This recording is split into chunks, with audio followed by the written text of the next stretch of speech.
Zaman dahulu kala, tinggallah sepasang kakek dan nenek yang sangat miskin. Mata pencaharian si kakek adalah sebagai pencari ikan di laut. Meski hampir setiap hari kakek pergi menjala ikan, namun hasil yang didapatnya hanya cukup untuk makan sehari-hari saja. Suatu hari, ketika si kakek sedang menjala ikan, tiba-tiba dia merasa jalannya sangat berat. Seperti ada ikan raksasa yang tertangkap di dalamnya. Ah, pasti ikan ini sangat besar, pikir si kakek senang. Dengan sekuat tenaga, si kakek menarik jalannya. Namun ternyata tidak ada ikan besar yang tertangkap, melainkan hanya ikan kecil yang tersangkut. Rupanya ikan kecil itu bukan ikan biasa, badannya berkilauan seperti emas dan bisa berbicara seperti layaknya manusia. "Kakek, tolong lepaskan aku. Aku akan mengabulkan semua permintaanmu," kata si ikan mas. Si kakek berpikir sejenak, lalu berkata, "Aku tidak memerlukan apapun darimu. Aku akan melepaskanmu. Pergilah." Kakek melepaskan ikan emas itu kembali ke laut. Lalu dia pun kembali pulang. Sesampainya di rumah, nenek menanyakan hasil tangkapan si kakek. "Hari ini aku hanya mendapatkan 1 ekor ikan emas, dan itu pun sudah aku lepas kembali. Tapi aku yakin itu adalah ikan ajaib, karena dia bisa berbicara. Katanya dia akan memberiku imbalan jika mau melepaskannya," cerita si kakek. "Lalu apa yang kau minta?" tanya si nenek. "Tidak ada." "Oh, alangkah bodohnya," seru nenek. "Setidaknya kau bisa meminta roti untuk kita makan. Pergilah dan minta padanya." Maka dengan segan si kakek kembali ke tepi pantai dan berseru, "Wahai ikan mas ajaib, datanglah kemari. Kabulkanlah permintaan kami." Tiba-tiba si ikan mas muncul di permukaan laut. "Apa yang kau inginkan, kek?" katanya. "Istriku marah padaku. Berikan aku roti untuk makan malam, maka dia akan memaafkanku," pinta si kakek. "Pulanglah, aku telah mengirimkan roti yang banyak di rumahmu," jawab ikan mas ajaib. Maka pulanglah si kakek dengan hati senang. Setibanya di rumah, didapatinya meja makan telah penuh dengan roti. Namun ternyata istrinya masih tampak marah kepadanya. "Kita telah punya banyak roti, tapi meja makan kita reot. Pergilah ke laut dan minta agar ikan sakti itu memberi kita rumah yang baru beserta isinya." Dengan terpaksa, si kakek kembali ke laut. "Wahai ikan mas sakti, datanglah kemari. Kabulkanlah permintaan kami." "Ups," ikan mas muncul. "Apalagi yang kau inginkan, kakek?" "Istriku menyuruhku memintamu agar memberikan kami rumah baru beserta isinya, karena rumah kami sudah reot. Istriku tak mau tinggal di sana." "Tenanglah, kek. Pulanglah. Keinginanmu sudah aku kabulkan." Kakek pun pulang.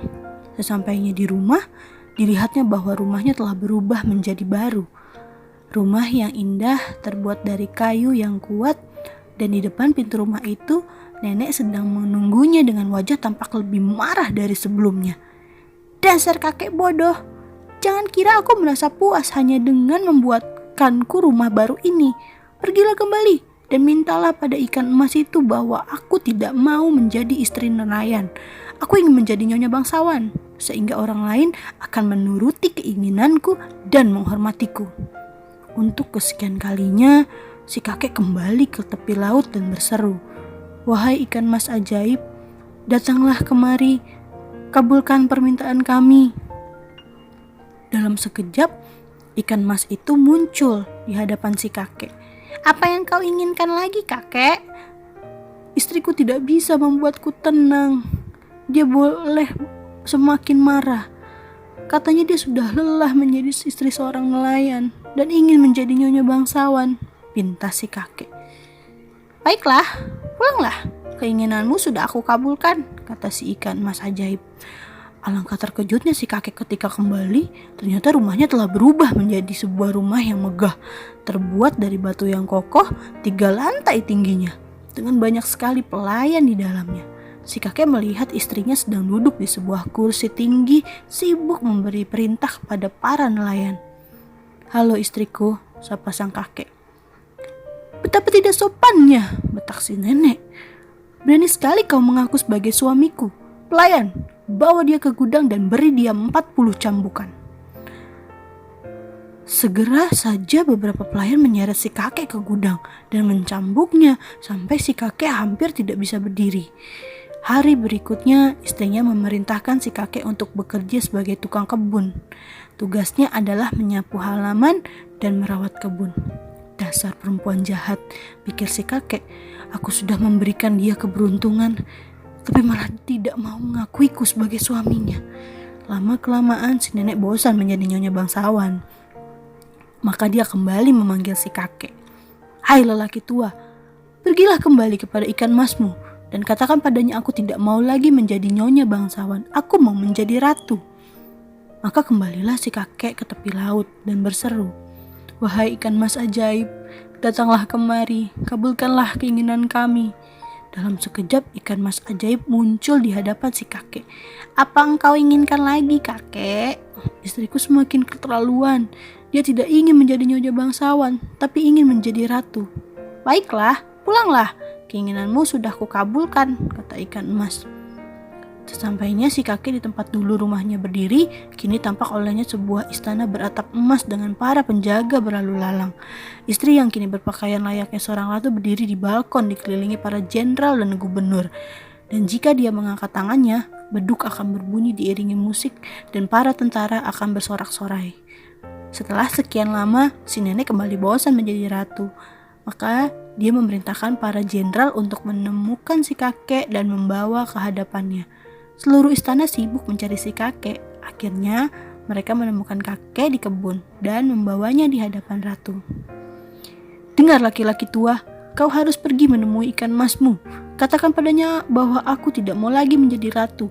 Aku mau menjadi dewi laut, sehingga semua laut dan ikan-ikan di seluruh dunia menuruti perintahku." Si kakek terkejut mendengar permintaan istrinya. Dia mencoba menolaknya, tapi apa daya. Si kakek mengancam akan membunuhnya. Maka dengan terpaksa dia kembali ke tepi laut dan berseru, "Wahai ikan ajaib, datanglah kemari, kabulkanlah permintaan kami." Kali ini ikan mas tidak langsung muncul. Kakek mencoba memanggilnya kembali, namun ikan mas tetap tidak terlihat. Pada saat si kakek memanggil untuk ketiga kalinya, tiba-tiba laut mulai bergolak dan bergemuruh. Saat ombak mulai meredah, muncullah ikan emas. "Apa yang kau inginkan lagi, kakek?" "Istriku benar-benar menjadi gila," kata si kakek. "Dia tidak mau lagi menjadi ratu, tetapi ingin menjadi dewi laut yang bisa mengatur lautan dan memerintahkan semua ikan." Si ikan mas nampak terdiam, dan tanpa mengatakan apapun, dia kembali menghilang dalam laut. Si kakek pun muncul kembali pulang. Dia hampir tidak percaya pada penglihatannya ketika menyadari bahwa istana yang megah dan semua isinya telah hilang. Kini, di tempat itu berdiri sebuah gubuk reot yang dulu pernah ditinggalinya. Dan di dalamnya duduklah si nenek dengan pakaiannya yang compang-camping. Mereka kembali hidup seperti dulu. Kakek kembali menjadi nelayan dengan penghasilan yang pas-pasan. Itu cerita ikan mas pengabul permintaan. Pesan moral dari dongeng ini yang bisa kita ambil adalah kita gak boleh serakah, dan kita juga tidak boleh melupakan si masa lalu. Dan kita juga harus mengambil sikap yang tegas untuk menegakkan kebenaran.